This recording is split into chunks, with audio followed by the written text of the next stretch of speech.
The lot had always been nothing more than the lot, a slab of cracked concrete and weeds between a laundromat and a bodega, a gap in the street where developers had promised art and instead delivered proposals.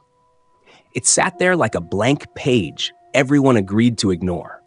I'd passed it dozens of times and never thought about it beyond the way pigeons used it as a windbreak. That morning, the lot was occupied. It took me 3 blocks to register fully what I was seeing. At first, the shape read as strange scaffolding, some late-night theater prop dropped from a truck. But the more I walked the block, the clearer it became. A building in miniature that refused to be background. It had mass and style, like a photograph lifted from a different decade and pasted into the present.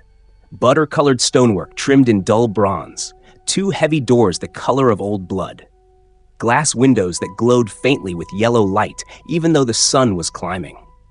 Above the doors, a blank space where a sign should have been, framed in decorative scrollwork. Crowds had already gathered. People took pictures with their phones and sent messages in the kind of hurried, pleased way we do when the city coughs up a surprise. Someone climbed onto a lamppost with a camera. Kids peered through the windows. A woman with a stroller muttered about how this block has been empty since before I moved here. And a man in a suit laughed and said, likely some guerrilla artist collective. Permit or no permit, it's brilliant. I am a freelance journalist. The blandness of my byline has warmed many small publications' inboxes. I cover oddities, strange storefronts, old storefront owners who remember the city before the condos. I make a living by noticing what other people walk past. That morning, I pushed through the throng and moved closer, not thinking beyond the sentence I'd start to my editor. New building appears overnight on Elm, possibly art installation. A woman at the threshold brushed past me and into the lobby without hesitation. There was no ticket booth, no guard, no sign that said, "Do not enter." The doors were unlocked. Someone mumbled something about trespassing, then ducked in anyway, the way people do when curiosity outweighs law. I followed. The smell hit first. Old paper, wax polish, the faint mineral tang of long-closed basements. The lighting was a warm, perhaps too warm yellow, the sort that makes you feel like you've lowered yourself into memory. The lobby was small and pointed toward a wide corridor whose walls were lined with framed posters and cases. Everything looked old, preserved as though the building had been sealed and reopened after decades. No staff. No ticket counter, nothing to suggest how this building had arrived there, fully furnished and ready to terrify or amaze. People wandered like pilgrims, gliding between exhibits with the small, reverent hush of a crowd inside a house of worship. I moved through them and took in the displays. They were ordinary at first, a display of shoes in a glass case, a mannequin dressed in a dress that smelled faintly of smoke and lavender, a case with papers, newspaper clippings, yellowed and brittle. Labels were printed in a serif type that looked older than the phones in people's hands. Each label had a date. Each date made my chest press down a little, as if the building were a weight. The first exhibit I read described a traffic accident on the Ridgeway Bridge. The photograph behind the caption was grainy, as though pulled from a dashboard camera. 2 cars wedged at a terrible angle, glass spidering across the pavement, a figure dangling from an open door. The caption read, "Ridgeway Bridge Collision, August 29th, 2025. It was July. I laughed aloud at the audacity of the forgery, an art project with a dark sense of humor. Someone would claim it, sign it with an art name and a manifesto. People would write think pieces about nostalgia and organized fear. I took a picture and posted it. New museum? Predictive art installation on Elm? Are we being pranked? #Elm Curiosa. And the comments started to pour in. Ooh, spooky. And how do they get permits? And that license plate in the photo looks familiar. The last comment I ignored as the kind of person who likes mystery, but not the effort of becoming part of one. The building spread like an organism the longer I stayed inside. What had been a main corridor branched into rooms and alcoves whose entrances I hadn't seen from the lobby. It was both compact and impossibly roomy, a contradiction that many patrons wrote off as clever architecture. A woman in a knit cap said, "It's like those Escher houses. Everything fits where nothing should." She took a picture and moved on. There were visitors who sat on benches and stared as if at a ritual.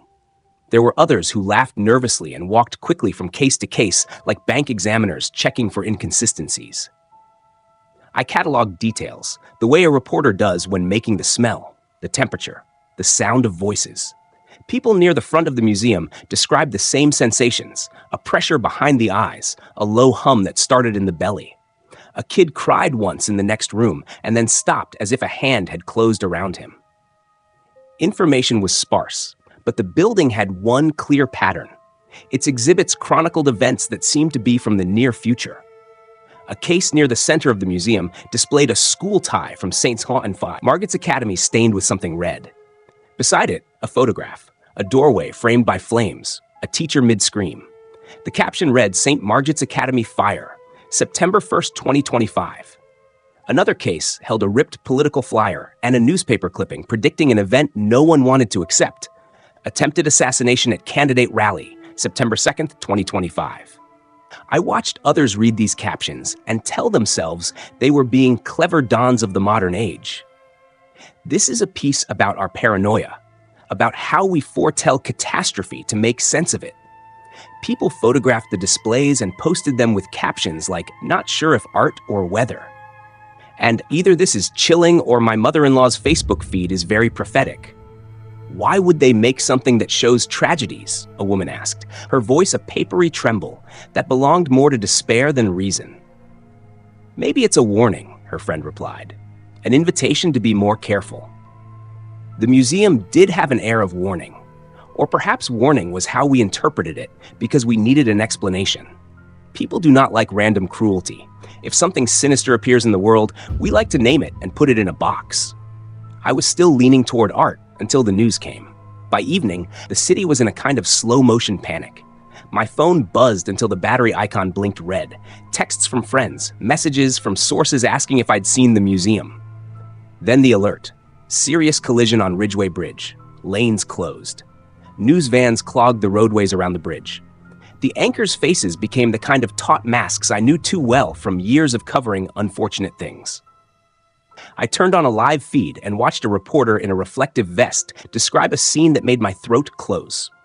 2 cars smashed against the bridge rail, a bike tossed into a nearby tree, a body in a crumpled heap. I scrolled through my morning photos until I found the one I'd taken of the Ridgeway exhibit. The license plate in the museum photograph, the angle of one car, the skid marks, they matched the live feed.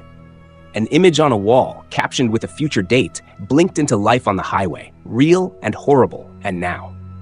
People in the museum gathered in clusters, faces drained of their earlier amusement. I watched one woman who had been photographing all day step away from a case slowly, as if she expected it to bite. "It must be a coincidence," she said. Voice cracks of the consolation were always comic in hindsight. We want the universe to have mercy, and mercy speaks in coincidences.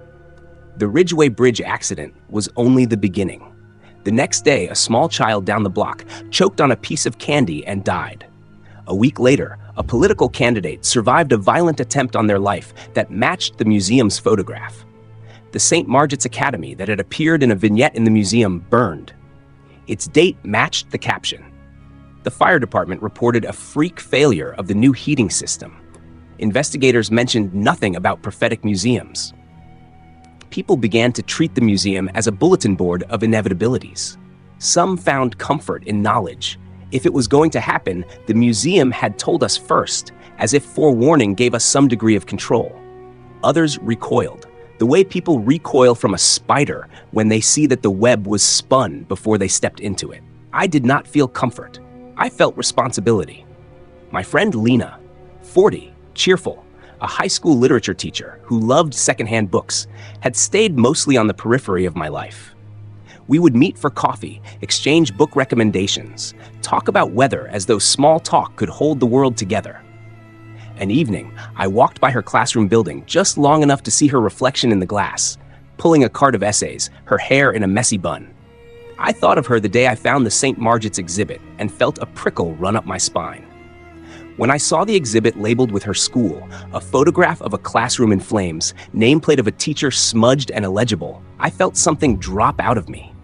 There was a date. It was soon.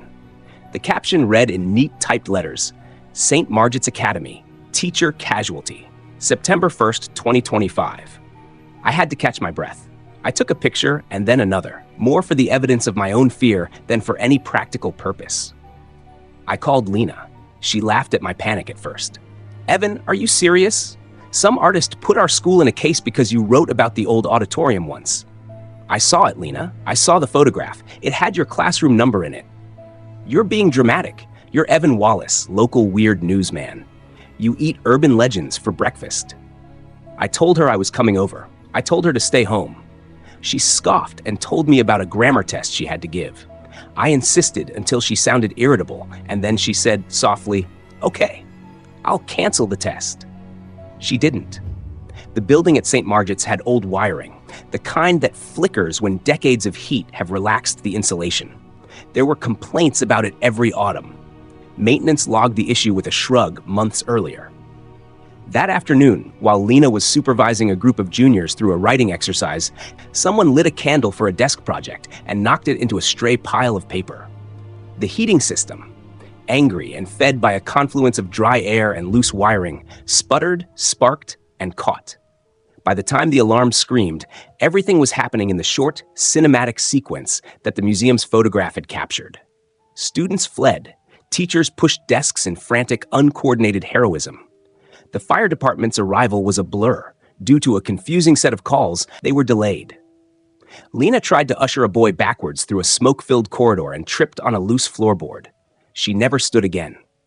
We had not prevented it. We had tried, and in trying, we had failed. I stood outside the school with a crowd that had a hollow center. I held my phone like a compass and tried to orient myself to reason. Was it that the museum forced events to happen? Or did it simply read what would happen and frame it like an inevitable photograph? The difference mattered only to people who thought they could change the world by understanding it. Pity those people. I wrote. I wrote the kind of piece that burns taut in the chest when you cannot find beauty in anything. Museum appears, shows future tragedies, attempts to alter outcomes fail. That was the public headline. I tried to fashion a private version in which Lena moved her class home, in which she drank tea instead of sending those kids into a room of fire. It felt at moments like grief making up its own engine. The museum had become a wound open in the city. People pressed fingers to it with hope, as if a fingertip could staunch hemorrhage. The city reacted in ways that were predictable and not. Some people knelt in front of particular exhibits, praying, bargaining. Others pored over the photographs as if they were detective dossiers. Conspiracy blogs grew overnight. Someone started a newsletter called Predictive Interiors. The mayor gave a press conference and called the building an unauthorized structure. Inspectors were sent. The inspectors found nothing. The building had come to rest on its lot as if it had always fit there. And in the museum, the displays continued to change. Curiosity turned to something more corrosive. The museum polarized the city into two camps: those who treated it like a lighthouse, something to approach with caution, and those who treated it like a carnival. People queued for hours to spend the smallest minutes inside. Some visitors emerged weeping, some with faces like drained coins, some animated and furious, convinced the displays could be hacked, that someone could manipulate a caption and thus reroute fate.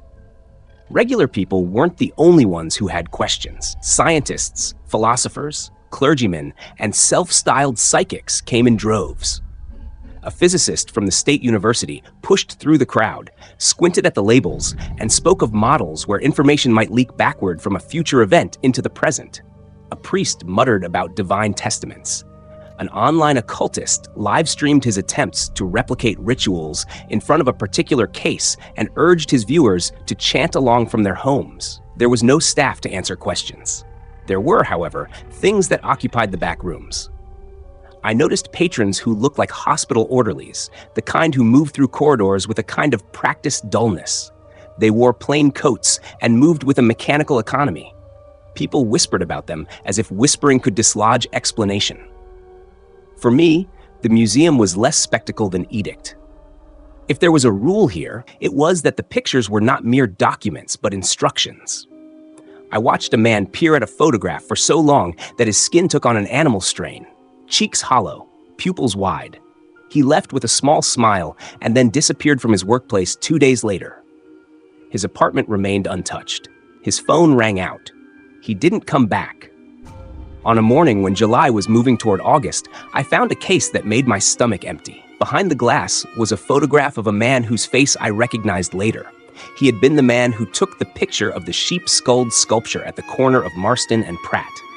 He had been the kind of local eccentric who had sold homemade jerky at farmers markets. He had loved birds.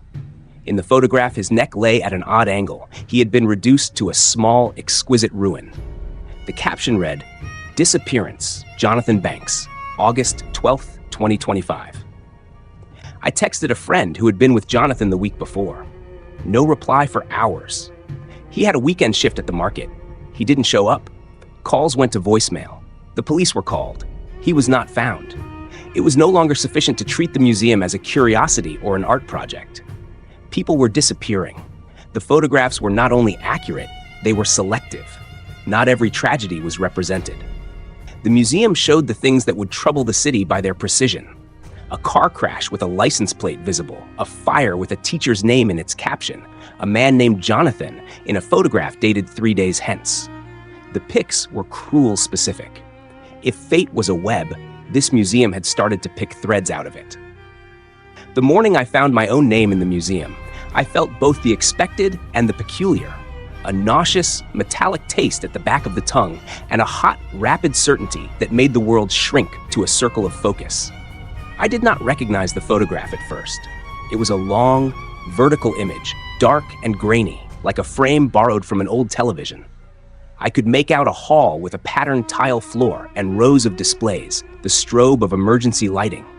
At the center of the photograph, pressed against the glass panel, was my face.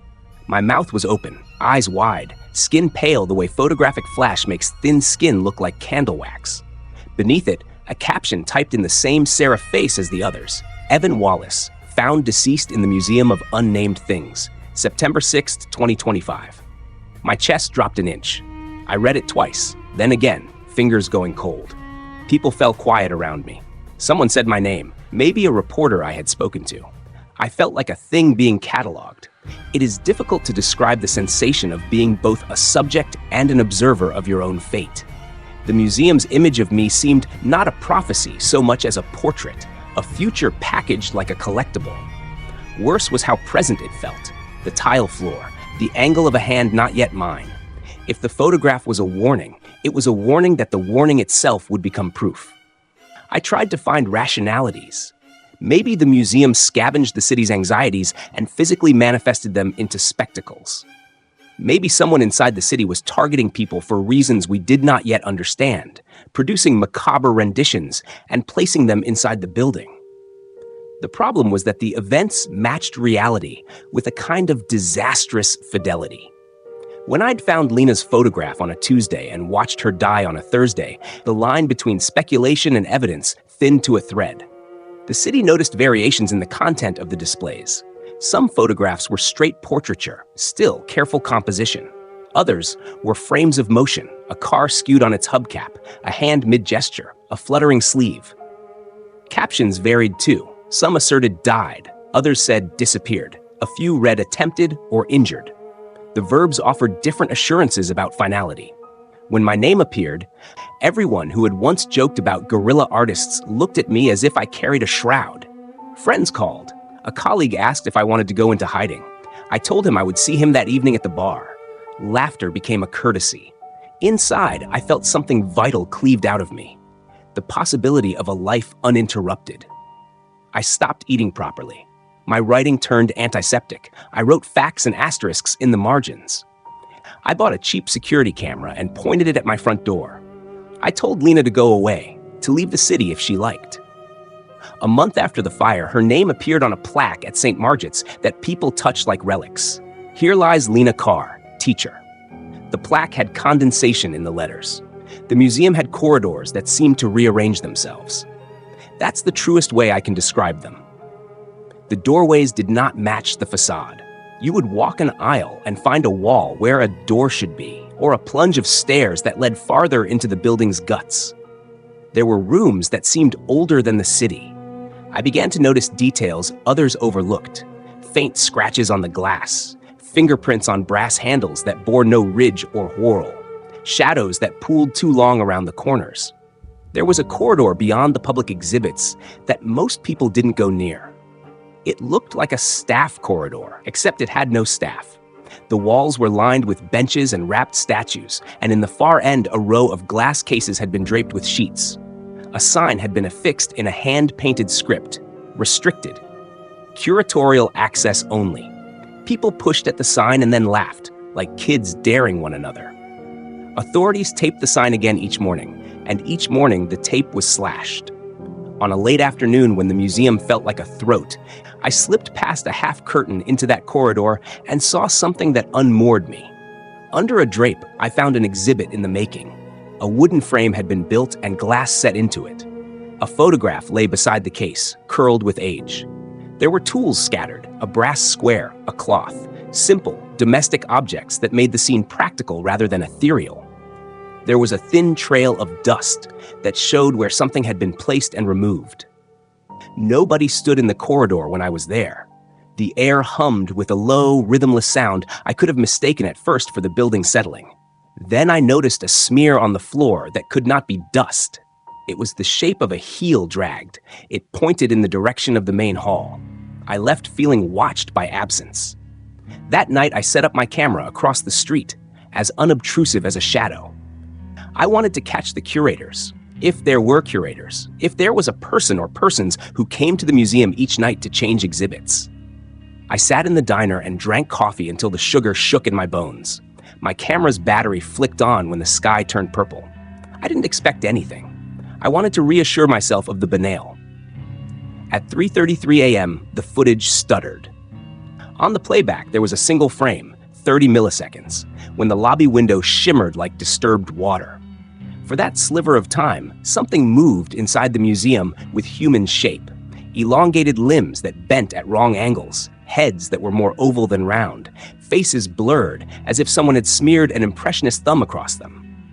They arranged exhibits with slow, precise movements, like conservators handling a priceless painting. Their clothes were archaic, a whisper of wool coats and hats with brims. I watched that frame until the light in the diner seeped away. If I tried to describe the figures to anyone, words shrugged off me.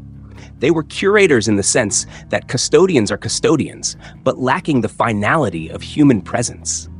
I drank another coffee and went home with the pictures saved on a dozen devices. I sent them to a colleague at the paper who liked the weird. He texted back, "Man, you need to chill," and then later called and told me he had shown the file to a friend who swore they could see eyes in the blurred mass. I began to hear whispers in my apartment, not telephonic, but the kind the city seems to develop after catastrophe. They came through the vents like breath. I would lay awake imagining the museum's display cases open around my bed. People told me I was losing it. Others believed me. Belief, like gravity, attracts more of the same. The curiosities multiplied. Windows that had been tight and unremarkable one day would reveal a different painting the next morning. Exhibits updated themselves in the small hours. Visitors swore they had seen nothing change when they left, and yet returned the next day to find a new case filled with fresh evidence. The police tried to keep the museum quiet. They tried to close it, to seal it, to lay down cones and barriers and chains. The chains were gone by dawn. Lockpicks and security footage offered nothing. The cameras where they had been installed went dead on certain nights. The building ate technology the way some houses eat wallpaper, easily, quietly. For days I slept poorly. The photograph of my own death inhabited the periphery of my thoughts and bent my choices. I started leaving town for hours at a time, circling the neighboring counties, as if distance could buffer the inevitability. When there was a new photograph, someone's face, a caption dated the next week, I felt the city crumble in little increments. I tried experiments because experiments are the way anxiety organizes itself into work. I marked a small scratch on the underside of an exhibit case with a streak of paint. The next morning, the scratch was gone. I placed a hair in a display, and the hair was absent the next day.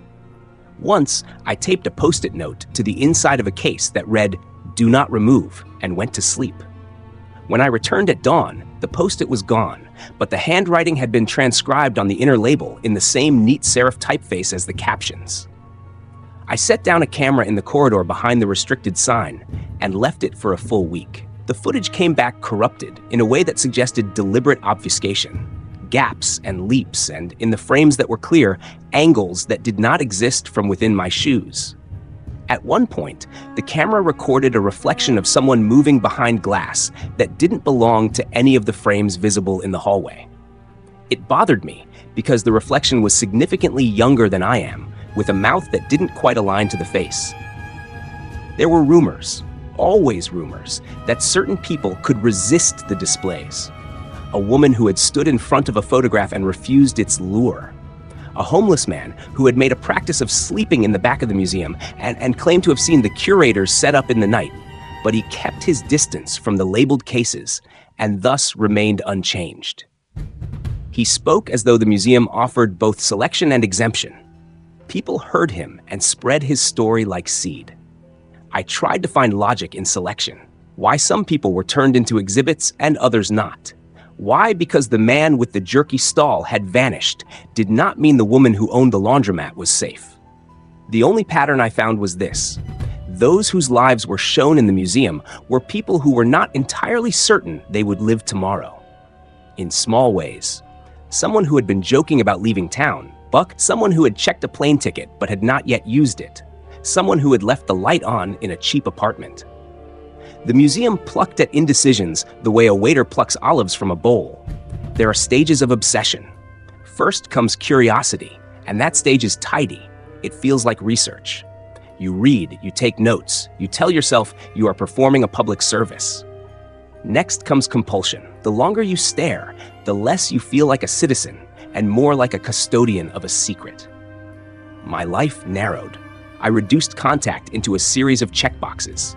Camera batteries charged, notepad in pocket, lens cleaned. I would sit in the museum until the staffless cleaners, if we could call them that, moved their impossible silhouettes in a frame or two between midnight and morning. People started to notice my presence as something other than work. They could be merciful. They brought me coffee. Or they could be cruel. Someone unfriended me on social media with a comment that I deserved whatever was coming. I stopped believing the thing called deserve. The museum took its toll on others. A man named Derek, who had been avid on the forum Predictive Interiors, told me he had sat in front of an exhibit of a small kitchen and stared at a photograph of a woman who'd been his neighbor. He spent an entire night trying to prod the photograph's edges with words and promises. By morning, the neighbor was gone. Derek later posted less frequently. An older woman named June walked into the building barely able to stand and left 10 hours later with a photograph in her hand. She would not talk about what she saw. I asked her if she had been in the photograph. She nodded once, and then something in her gaze withdrew like a tide. She died a week later in a hospital bed, which makes me cough when I think about how we catalog the living like artifacts in glass. There was no hygiene to the tragedy. It was a 24-hour news cycle of subtle predation. A studio artist made a series of prints asking if the photographs were about possibility or presumption. The prints made $100 each. My hands trembled suddenly one afternoon when I read a caption that had changed overnight. It had been an image of a cafe with someone slumped at a table. The caption previously read, "Injury." Now it read, "Death." The photograph remained the same. There had been no time to stage a new composition, yet a word had hardened into a verdict. Language in dead type can do a violence that flesh does not. I tried to extricate myself. Friends invited me to parties. Lena's sister sent me a message that simply read, "Go live somewhere that isn't a photograph." I didn't go. Instead, I began to sleep in the museum, because sleeping at home meant waking into the hush of my apartment and the frightening novelties of a city that could be cataloged for me. The museum seemed, perversely, like shelter. On a night when the moon was thin as a fingernail, I followed a line of visitors into a back wing I had not seen before. The air there was stiller, as if held in reserve. At the center of the room, under a dome of glass that caught the light, there was a single case. Inside it lay a small yellowed note. It had been typed. It said, "Do not look too long." There was no signature. My tongue burned against my teeth as if warning would be a physical shock. The city tried responses that were procedural and entirely inadequate to a building that followed no code. We held public meetings, we set up hotlines, we watched as people crossed the street to view the displays and then went home changed. Businesses around the museum suffered. The bodega that had survived 3 decades closed after several employees vanished. Patrons were reluctant to enter after a week of hearing about missing faces. Renters began to move. Real estate agents tried to turn the phenomenon into profit. A walking tour emerged with a guy in a blazer who sold merch, museum tours, see tomorrow today. He had a button that read, "I saw my own face and all I got was this lousy apocalypse shirt." The museum's presence infected the city like mold. The narratives it offered were small and intimate, and thus harder to fight. When a photograph of a man's daughter sitting at a picnic bench appeared with a date, his life turned into a countdown. I watched him move through the days like an automaton, each moment spent trying to outmaneuver a photograph. At the same time, the physical city changed. The museum did not occupy more space, but it shifted the sensation of the blocks around it. Streetlights near the building dimmed. Pavement felt spongier. Alleyways seemed to lengthen. Drivers avoided the block. The transit authority rerouted buses, and the hole that had once been the empty lot returned to being a wound in my memory. The city had acquired a place that had not been there the day before and would not be explained. Missing persons cases grew, and the police's tone hardened. There were now hours where the museum was a sealed crime scene, the door bolted, teams walking in with headlamps and flash paper.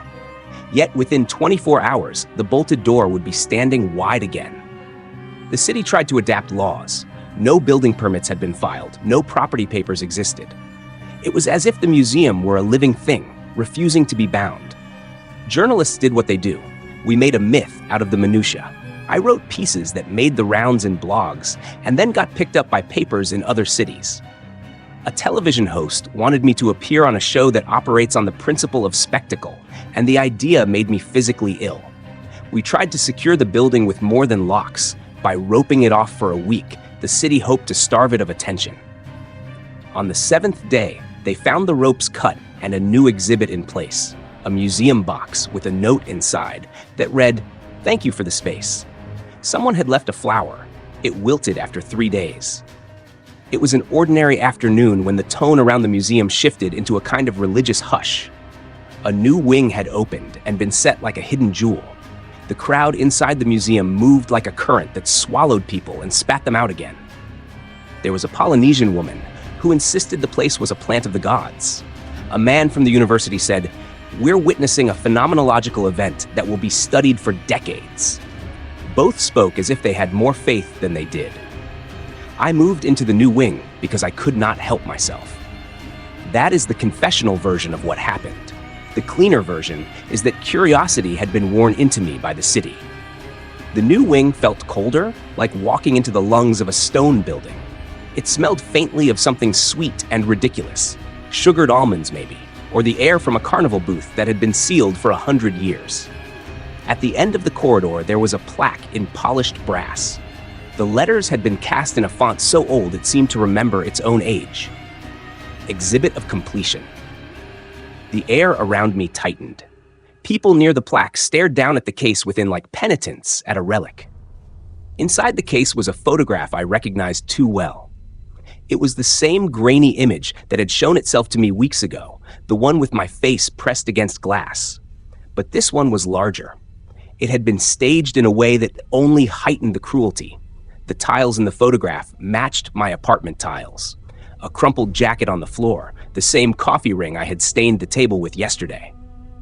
The caption beneath it had a date that made something inside me click. September 6, 2025, Evan Wallace. I remember laughter in that room, hysterical and brittle. Someone asked a question I could not hear. I said, "The way a man confesses to something, I didn't make this." An elderly woman touched the glass and then recoiled, as if the cold had reset something in her nerves. There was a boy in a bright baseball cap who asked his father, "Is he in there now?" The answer was both no and yes. I wanted to step back. I wanted to leave the museum and make some life choice that would remove me from my fate, like crossing oneself in the rain. But the museum seemed to have rearranged itself in a way that made that impossible. The doorway I had entered by was a shelf. The corridor I had come down was a series of angled niches. The museum's geometry had the quality of a living organism. It rearranged to trap and display. I moved toward the photograph and felt the air thick as honey. The stone underfoot seemed to tilt. In the low hum, I heard voices, not from the crowd, but from within the frames themselves. Flickers of motion shivered through the photographic surface, as if the captured minute was not inert, but only sleeping. For a dissonant moment, I felt my own past lives press one against the other. College nights, the smell of Lena's hair, a teenager in a basement making a mixtape. The world condensed into small things. There were curators present now, tall and narrow, silhouettes that had been revealed in the single troublesome frame on my camera. They were not human in the way we like to think. Their clothes were Victorian, with a seam of modern, like thrift store ghosts dressed in borrowed, perfect suits. They had no faces in the sense we understand faces. Instead, their faces were the shallow shadows of where faces should be, the negative of features, as if someone had rubbed away the paint. They moved like people who have practiced exactness for decades, with a kind of patience that would have impressed engineers. They had tools, polishers, brass tongs, and they worked the room with a methodical tenderness. They spoke with no voices I could catch. A soundless movement let them communicate like a sign language of ghosts, a set of precise gestures that rearranged light. One of them found me watching and turned like a headless thing, finding the only scent in a room. I thought I might be burned by its attention, but instead it leaned in a fraction and then stepped back. It took a piece of cloth and dusted the glass of my photograph. Its hands were slender, like the stems of flowers.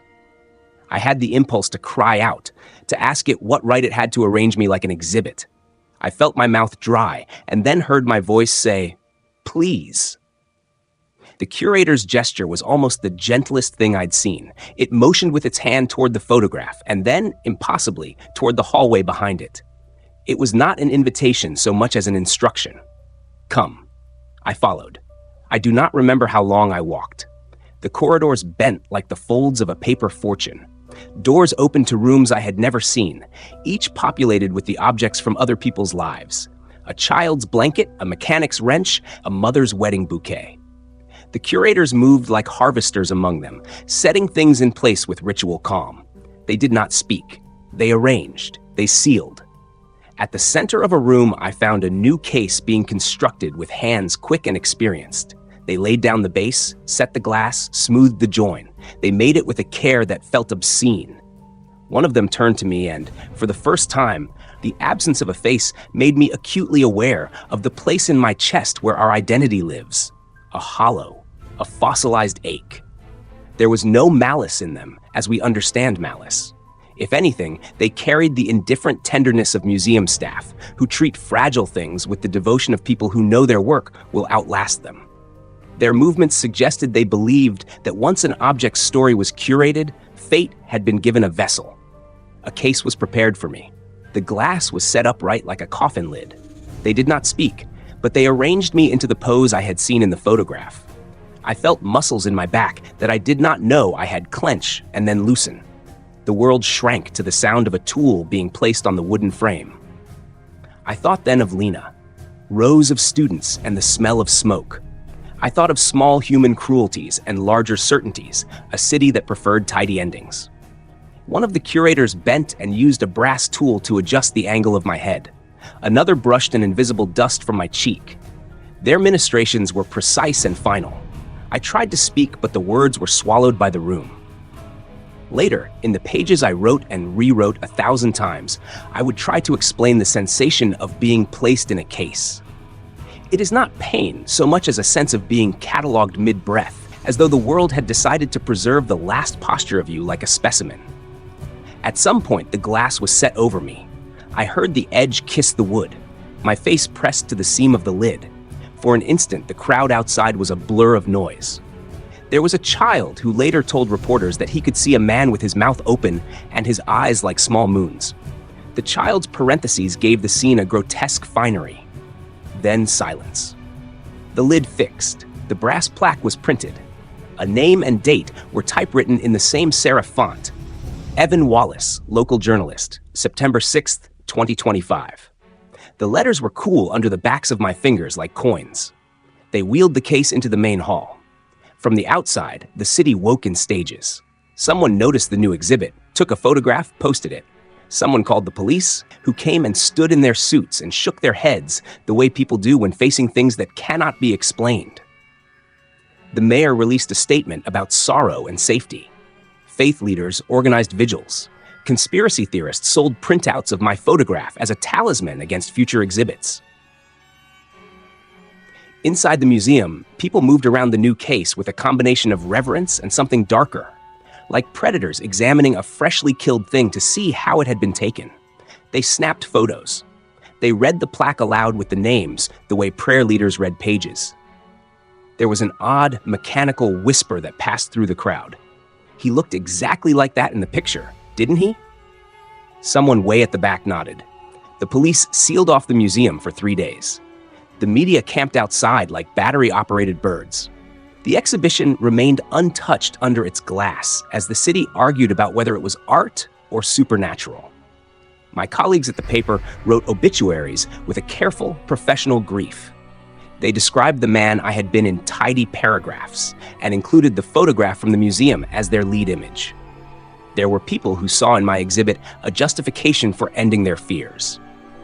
If the museum could frame a life like glass, then perhaps the most frightening unknown, death, had been organized into something we could look at to feel less terrified. For others, it was proof the city had been invaded by a thing that stole people on a schedule. No conclusion seemed to satisfy everyone. In the weeks after my display was set, the museum continued its work. New photographs appeared. A musician from a local band was next, then a mother who'd been known for sponsoring the neighborhood block party. There was a rhythm. A photograph appears. The event follows. Grief unspools its usual loops. The museum never asked permission. It never celebrated the people it displayed. It simply recorded them. Friends came to see me. I suppose they wanted to be sure. They would stand and stare through the glass, and sometimes they would smile with the weird grace people have when confronted with the humanity of someone they loved. They would touch the glass and leave fingerprints like votive prayers. They would sit on benches and test constellation patterns of tears. The city changed habits around the museum. People walked wider arcs to avoid the block. Some moved away. Some launched businesses that promised protection. Psychics set up tarot readings across the street. A woman sold small amulets that she claimed would avert the museum's gaze. None of it mattered.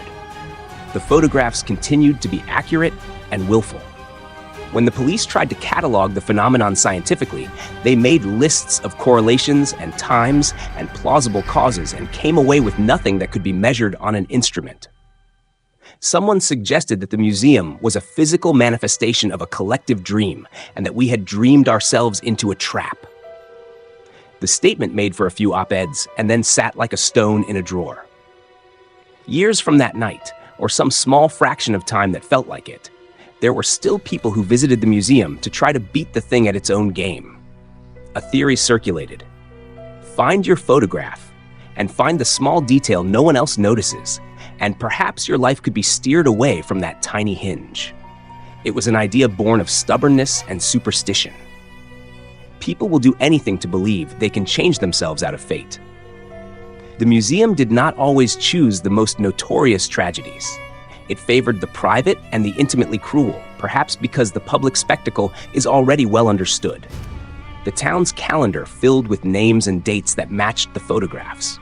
There were lawyers and theologians and scientists who wasted a lifetime trying to unlock the building as though secrets are currency that can be purchased with better tools or purer will. On a late summer morning, I sat in front of my own glass and watched people wander in with crowded faces. My image greeted them like a mirror they did not realize they would have to hold. They would pause and read the neat serif plates that told them I had been, concretely, a man who loved old books and drank too much coffee, and would be found with a half-finished article in his pocket. People took photographs and posted them. Someone left a paperback at the base of the case, Steinbeck, dog-eared. A woman put a sprig of lavender on the glass and then kissed the plaque with 2 quick pecks like a ritual. The museum kept its work, indifferent but precise.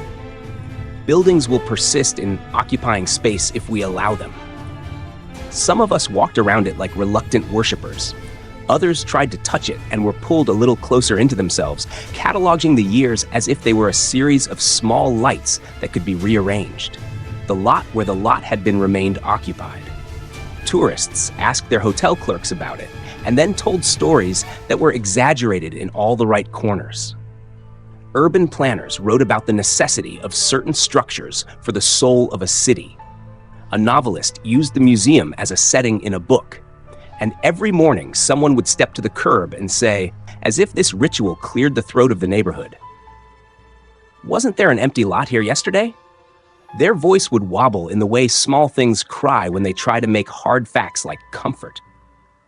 I do not know, in the end, what the museum wanted.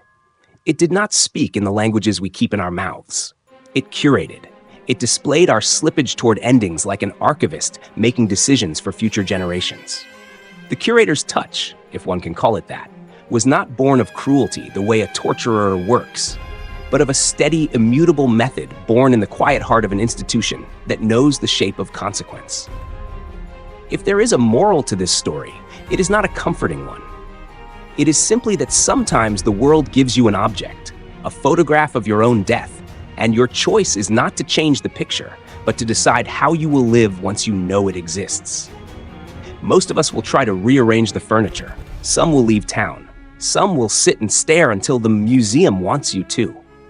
When my photograph was hung behind glass, people stopped coming for a while. An effect of pity and superstition. Then they came back, because people are hungry for narrative. The museum keeps making a life out of that hunger, one exhibit at a time. If you ever find such a building in your city, sudden, strange, retro as if it were planted there by a dream, do not take it lightly. Look, notice the dates. Watch who leaves and who does not. And if you see a photograph with your face, with your name, do not think you can will it away. Some things in the world are collections. Some things catalog that which is already moving toward the edge. The only thing that sometimes saves us is not cleverness or arms, but the stupid human practice of turning up and bearing witness. A child once asked me, before the glass sealed me, if I was afraid. I answered in the only honest way I knew, yes. And then I thought of Lena, who told me once, without irony, that the only useful thing life offers is the moment you are breathing and the way the breath makes everything else possible. The museum remains. The city grows, as cities do, skewed around the thing that bent its center. People visit, people leave, photographs go up, and sometimes the future is read as if it were a novel. I hope for all of us that we never find our own faces behind glass. But if you do, if, when you step into that hallway, you find the photograph of your mouth open and your eyes like pale moons, know this: the museum is patient. It frames, it waits, and then, eventually, it puts the glass down.